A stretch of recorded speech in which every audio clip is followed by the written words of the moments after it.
What is going on, everybody? This is Gen716 back here again.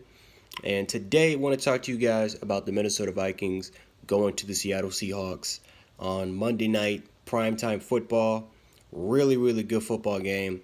And, man, that's pretty much all I can say, man. Just another really good football game between two of the best teams in the NFL. And, yeah, let's talk about it. So Seattle wins the game 37-30. Um, Seattle had a phenomenal game today. Um, they stopped Delvin Cook, which a lot of teams have they've had a hard time trying to figure out, but they stopped Delvin Cook. They only held him to 29 yards. He had a couple of fumbles. He did not get it going. And again, for the Minnesota Vikings, they have relied upon Delvin Cook, and that's understandable. Like I said, it's not you're not gonna win potentially a championship just by throwing the football all the time and not running the ball. You're gonna have that ground game has got to get it going.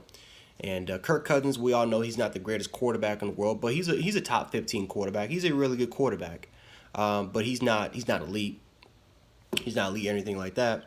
But Delvin Cook, he just couldn't get it going, and they had to rely more on Kirk Cousins to really throw the football in this game, and they almost pulled it off, right?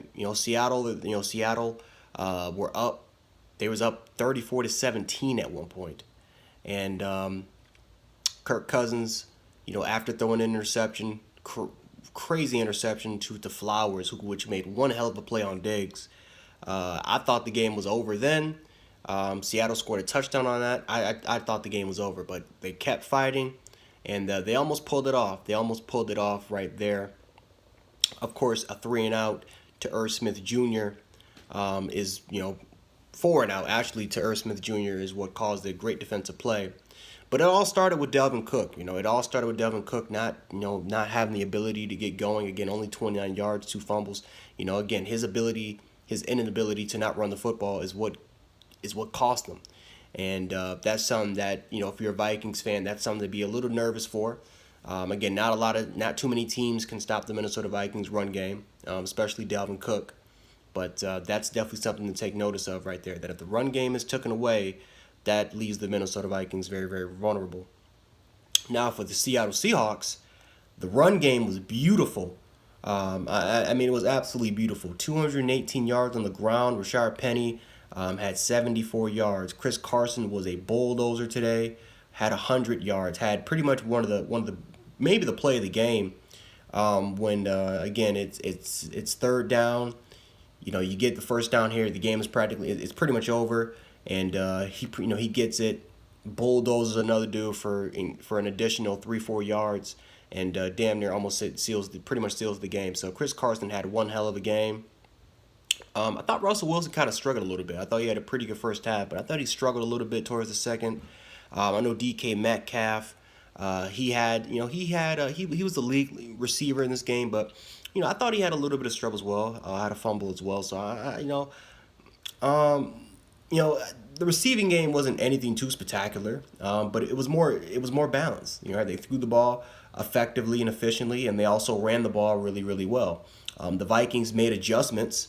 They made adjustments at least towards the pass and doing a little bit better job in the second half stopping the run. But I don't know. The run game was a problem. The run defense was a huge problem for the Minnesota Vikings. You can't give up 200 yards to this type of team that relies more on running the football.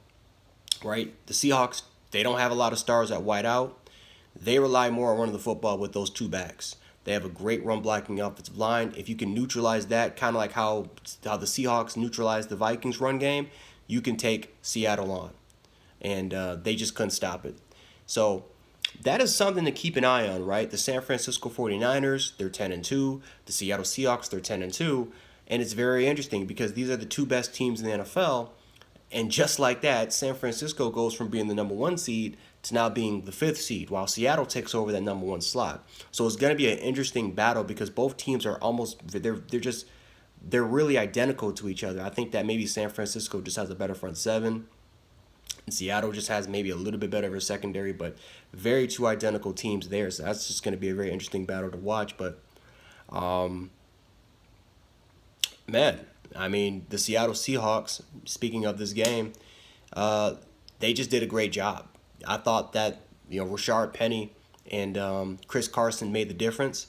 I definitely thought that key turnover by Flowers was huge because Seattle scored a touchdown off of it.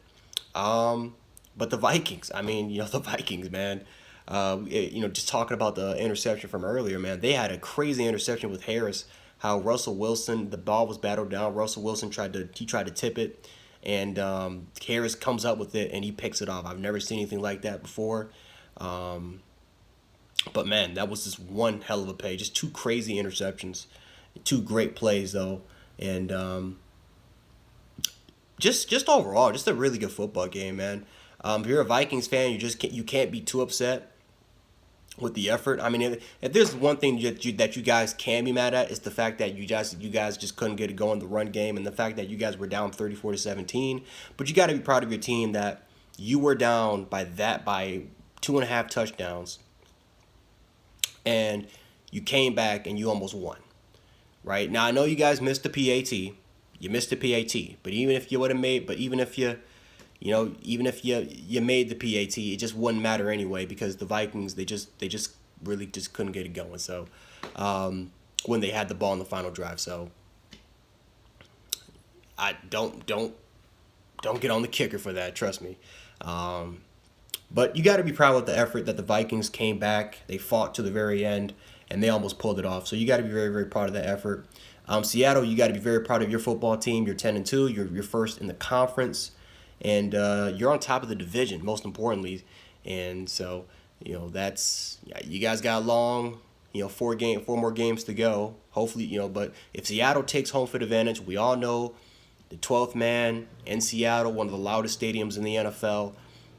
That could be the difference, at least for Seattle and San Francisco, or maybe potentially New Orleans, as far as who wins the Super Bowl, right? Whoever has home field advantage could very well go to the Super Bowl, because at this point, I really do believe that it's between the Seahawks, the Saints, and the 49ers as far as those teams that I think that can potentially go to the Super Bowl, and that home field advantage could very well make or break a team that potentially could or could not go to the Super Bowl. So, my apologies. Is there anything else I want to talk about? No, I think that's pretty much it. So, anyway, guys, that's all I got for this video. Hopefully, you guys enjoyed it. If you guys liked the video, please consider hitting that subscribe button, share the video, like it. Really helps my channel a lot. And, yeah, that is all I got. So, anyway, guys, this is Gen716. I'll check you guys out later. Peace.